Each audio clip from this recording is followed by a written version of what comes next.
direksyon, kilos loob ang aksyon.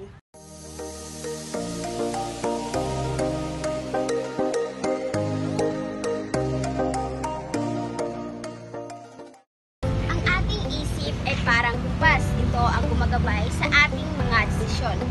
Sa aming poster, makikita ninyo ang utak na may kumpas sa gitna. Ipinapakita nito na ang tamang pag-iisip ay nagsisilbing gabay o direksyon sa ating buhay. Sa aming poster, ipinapakita ang iba't ibang halimbawa ng makabuluhang pagkilos. Sa kabilang banda, ang kilos loob ay ang pagpili ng tama o mabuting aksyon batay sa gabay ng pag-iisip.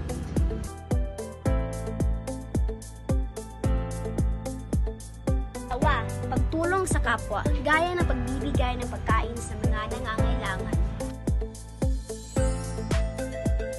Pangatlo, pag-aaruga sa kapwa na makikita sa mga taong may malasakit sa isa't isa.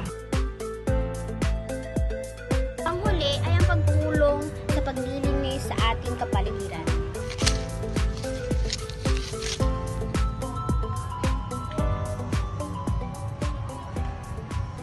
Kapag tama ang pag-iisip, tama rin ang magiging kilos.